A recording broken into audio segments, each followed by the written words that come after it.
ઝારખંડમાં છે ને એક મહારાષ્ટ્રમાં છે. થોડો ભગવો કેવો લહેરાય છે હે. બધું જમા કરાવી દીધું છે અને હવે મેં કીધું ફટાફટ દર્શન કરી દઈએ.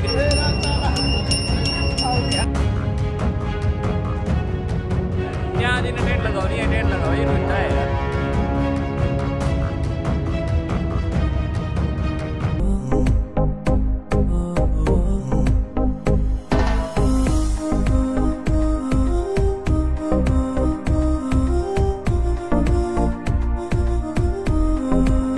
ગુજરાતી તો કેમ છો બધા? શરૂ કરી આજનો વ્લોગ. હર હર મહાદેવ, જય માતાજી. ભાઈ અત્યારે હું ક્યાં છું ખબર તમને? વેદનાથ જ્યોતિર્લિંગ. આમ જો ભાઈ, વેદનાથ જ્યોતિર્લિંગ મહારાષ્ટ્ર. ભાઈ વેદનાથ જ્યોતિર્લિંગ બે છે ભાઈ, એક ઝારખંડમાં છે અને એક મહારાષ્ટ્રમાં છે. કન્ફ્યુઝન છે કે ઘણા મહારાષ્ટ્રવાળાને જ્યોતિર્લિંગ માને છે, ઘણા આપણે જે ઝારખંડ વાળું છે, જે આપણે કરીને આવ્યા છે વેદનાથ, જે દેવઘરમાં આવેલું છે તેને માને છે, અને ઘણા મહારાષ્ટ્રમાં જે પરલીમાં આવેલું છે વેદનાથ તેને માને છે ભાઈ. પણ મેં કીધું આપણે તો બંને મહાદેવના દર્શન કરી લેવાના છે, બે જ્યોતિર્લિંગના દર્શન કરવાના છે. જે ત્યાં કને છે વેદનાથ ઝારખંડમાં દેવઘર, ત્યાંના દર્શન થઈ ગયા છે અને હવે અહીંયા આવ્યો છું મહારાષ્ટ્ર પરલી વેદનાથના દર્શન કરવા માટે. તો અહીંયા કને આવી ગયો છું. બપોરનો ટાઈમ છે ભાઈ, સવારના નીકળ્યો હતો ત્યાંથી અને મસ્ત લિફ્ટ મળી ગઈ હતી. ત્યાં બપોર સુધી પહોંચી આવ્યો છું. અત્યારે જમી કરી લીધું છે અને આપણો બેગ નાન જે પણ હતું આપણું સામાન એ બધું જમા કરાવી દીધું છે અને હવે મેં કીધું ફટાફટ દર્શન કરી લઈએ, કેમ કે જરા પણ ભીડ નથી. એમ ભીડ જુઓ તમે, બિલકુલ ભીડ નથી, હાવ ખાલી પડ્યું છે મંદિર. એટલે જલ્દી જઈએ મહાદેવના દર્શન કરી જ્યોતિર્લિંગના, અને પછી અહીંયાથી કાલે નીકળી જશું યાર આગળ, હે ને. એટલે પરલી વેદનાથ મહાદેવના આપણા દર્શન થઈ જશે. જે હોય કન્ફ્યુઝન આ હોય કે એવું હોય, આપણે તો બે દર્શન કરી લેવાના. એમ બેરિકેડ લાગેલા છે ને એ પ્રમાણે આપણને એ ખબર પડી જ જાય કે અહીંયા કને જ્યારે શ્રાવણ મહિનો કે આ તે આવતું હશે એ ટાઈમે કેટલી પબ્લિકની ભીડ હશે અહીંયા કને મહાદેવના દર્શન કરવા માટે. અને જો કેટલું જોરદાર લાગે છે. આજુબાજુમાં આ બધી દુકાનો નાન તેન બધું છે અહીંયા કને. અને આ જો આપણો ભગવો કેવો લહેરાય છે હે. બાકી તો હાલો એ જઈએ. મારા ખ્યાલથી આપણે ઊંધા રાઉન્ડમાં આવી ગયા, કેમ કે હવે આ આખું ફરીને જશે. એટલે આપણે હવે સીધું ક્યાંથી જશું ખબર હે? આ બાજુથી, કેમ કે આ સીધો રસ્તો છે, સીધો જાય છે. પબ્લિકની ભીડ નથી. એમ જે મેં વિચારી હતી ને કે આટલી પબ્લિકની ભીડ હશે તો બિલકુલ નથી. એટલે મેં કીધું આ મોકાનો ફાયદો લેવો પડશે ને દર્શન કરી લઈએ. તો હવે જઈએ સીધા આગળ જઈએ અને ત્યાંથી દર્શન કરીએ. બરાબર, તમારા શૂઝ ને આન તેન પહેરીને આવ્યા હોય ને તો અહીંયા કને સ્ટેન્ડ છે, તો આ સ્ટેન્ડમાં તમારે ઉતારી દેવાના છે. આ જુઓ ભાઈ સામે છે ને સ્ટેન્ડ છે, સ્ટેન્ડમાં ઉતારી દેવાનું છે. બાકી અહીંયા કને મોબાઈલ બધું અંદર લઈ જઈ શકો છો, કાંઈ કોઈની રોકટોક છે નહીં. હજી સુધી કાંઈ એવું લાગ્યું નથી કે મોબાઈલ આ તે જમા કરાવીને જાઓ, આ તે એવું કાંઈ છે નહીં. તો આપણે અંદર જઈને જોઈએ કે મોબાઈલ અલાઉડ છે કે નહીં.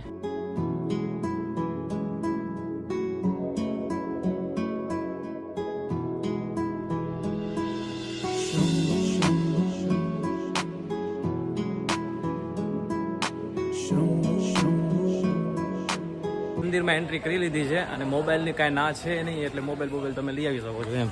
અને આ જુઓ ભાઈ અંદર જઈ જઈ રહ્યા. અને હવે પબ્લિકની ભીડ તમે કહો ને તો ના બરાબર છે એમ, બિલકુલ ભીડ નથી. બિલકુલ નોર્મલ આપણે મહાદેવના મંદિરે જાય ને જેટલી ભીડ હોય ને એટલી ભીડ છે, વધારે કાંઈ નથી. આ જુઓ ભાઈ જોરદાર. હાલો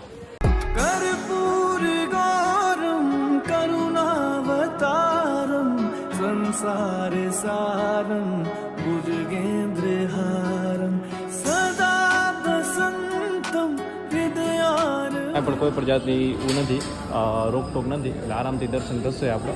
જોરદાર પબ્લિકની ભીડ આટલી છે ભાઈ. જો આટલી લાઈન લાગી છે, આ પબ્લિકની ભીડ છે. આ પાછળ આવે રહી બસ.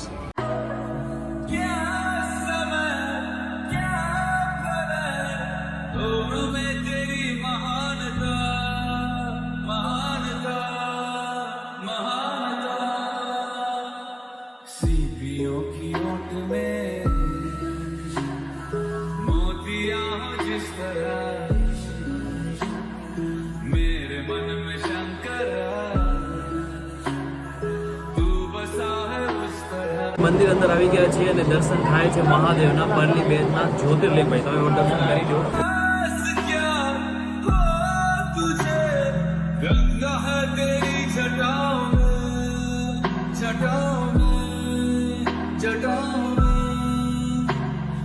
दूसरों के वास्ते तू सदैव ही जिया, मांगा कुछ कभी नहीं, तूने सिर्फ है दिया.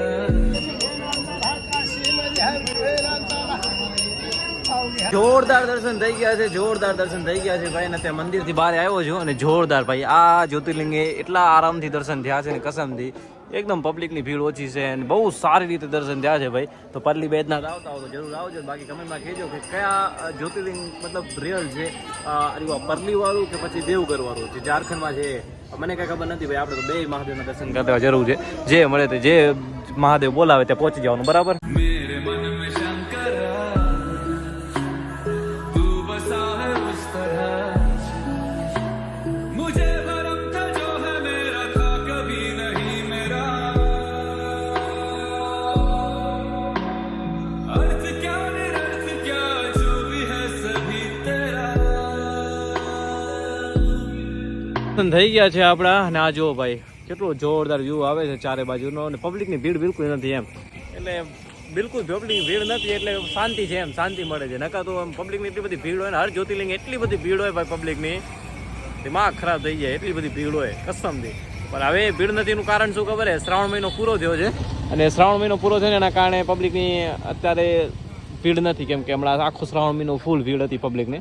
અને હમણાં હવે કેવું થયું કે અચાનક શ્રાવણ મહિનો પૂરો થયો ને એટલે પૂરો થઈને થોડા ઘણા દિવસ થયા એમ, વધારે દિવસો થયા નથી. અને ભાઈ જેવા તમે દર્શન કરીને બહાર આવો ને તો અહીંયા કને જો શનિદેવનું મંદિર છે તો અહીંયા કને દર્શન કરી લેજો ભાઈ. આ પણ જગ્યા સારી છે.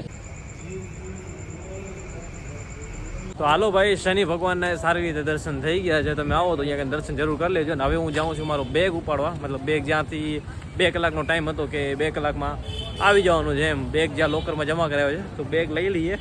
અને રોકાવાનું ત્યાં કાંઈ થતું નથી તો જોઈએ કે ટેન્ટ બેન્ટ લગાવીને સૂઈ જશું, બરાબર. તો હાલો બેગ લેતા આવી. ચલો ભાઈ, સામાન ઘરમાં આવી ગયા છે ને આપણે લઈ લઈએ બેગ આપણું, બરાબર. લોકર મારો બેગ એટલો મોટો હતો ને, આ લોકરમાં આવતો નહોતો એટલે બારે રાખ્યો હતો હે ને. ચલો ભાઈ બેગ ઉપાડીએ અને નીકળી બહાર હવે.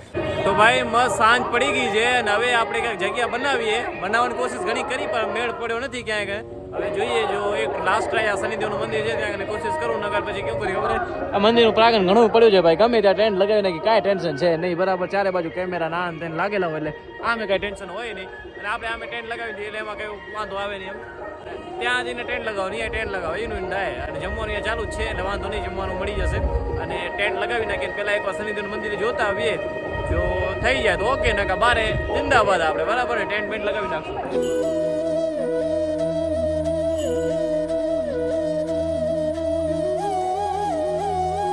તો ભાઈ અહીંયા કને જમવામાં શું છે ખબર છે? આ જો આ અહીંયા કને છે શ્રી અન્નપૂર્ણા ચેરિટેબલ ટ્રસ્ટ.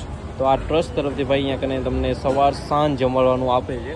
સવાર સાંજ એમ, મતલબ ખાલી કૂપન લેવાનું છે, ફ્રી કૂપન મળે છે ને ફ્રી જમવાનું મળે છે. બહુ સારામાં સારું કૂપન મળે છે. તો આ કૂપન હવે અહીંયા કને જો પબ્લિક બેઠી હોય, હવે જેવા અંદરવાળા જમી લેશે ને એટલે અહીંયા કને જેટલી પબ્લિક જમા થશે ને બધાને અંદર જમાડશે ભાઈ. તો ભાઈ છે ને મસ્ત જમી લીધું છે ભાઈ. જમીને અત્યારે આવ્યો છું અને કેટલી જગ્યાએ ક્યારનું ટ્રાય કરું છું, જો ક્યાંય રોકાવા જ મળતું નથી એમ. લિફ્ટ મતલબ શું કહેવાય કે ટેન્ટ લગાવવા જ નથી દેતા એમ, કે અહીંયા નહીં અહીંયા અમારે આ છે, અહીંયા અમારે આ છે, એમ કરીને ક્યાંય રોકાવા જ નથી દેતા. મંદિર તરફથી પણ કાંઈ સુવિધા નથી. અને હવે જો મેં અહીંયા ટેન્ટ લગાવવું જોઈએ. આપણું ટેન્ટ અહીંયા ક્યાં છે ખબર છે? આ પોસ્ટ ઓફિસની બાજુમાં છે ને. તો અહીંયાથી આજે સામે દેખાડું ને ત્યાંથી મંદિરમાં જવાય, પણ મંદિરમાં આજુબાજુમાં ક્યાંય તે કોઈ સુવિધા નથી. અને અહીંયા કને હવે ટેન્ટ લગાવી નાખું. આ જગ્યા છે ને અહીંયા મસ્ત છે. અહીંયા એક ભાઈ જોડે ઓળખાણ થઈ ગઈ હતી તો એ મને કહે અહીંયા લગાવી નાખું, કાંઈ વાંધો નહીં.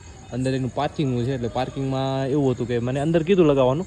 અંદર સવારના 5 વાગે વહેલું ઉઠવું પડશે, મારે વહેલું ઉઠવું નથી, બરાબર. એટલે મને કહેતું અહીંયા લગાવશું, અહીંયા વાંધો નહીં આવે એટલે અહીંયા લગાવી નાખું. જો ભાઈ જોરદાર અહીંયા કને લગાવી નાખશું.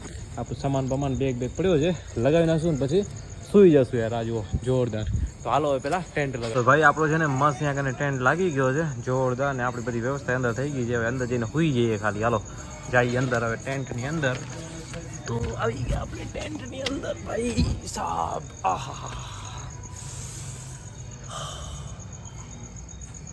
ટેન્ટમાં અમારા ટેન્ટમાં જે મને આરામ મળે છે ને એ મને 5 સ્ટાર હોટલમાં નથી મળતો કસમ. બસ જોરદાર ભાઈ, મજા આવી જાય. તો હાલો હવે એને આજનો આપણે બ્લોગ એન્ડ કરીશું. અને જો વિડીયો પસંદ આવ્યો ને તો લાઈક છે, સબસ્ક્રાઈબ ઠોકી નાખજો. બાકી મળીએ નવા બ્લોગમાં. આજ પરલી મહાદેવ બેદનાથના દર્શન થઈ ગયા છે ભાઈ. 2 બેદનાથ થઈ ગયા આપણે, ઝારખંડવાળા અને પરલીવાળા 2 થઈ ગયા. એટલે આપણે કોઈ એમ નહીં કહીએ કે ના ભાઈ આ જ્યોતિર્લિંગની આ હતું, આ નહીં આ હતું એમ. 2 આ તો આપણે આ થઈ ગયું થઈ ગયું બોલો હવે બીજું એ રીતે તો દર્શન થઈ ગયા છે. હવે નવો વ્લોગ કાલે બનાવશું. આજનો વ્લોગ એન્ડ કરીએ છીએ. વિડીયો પસંદ લાઈક સબસ્ક્રાઈબ કરી નાખજો. બાકી મળીએ નવા વ્લોગમાં. હર હર મહાદેવ.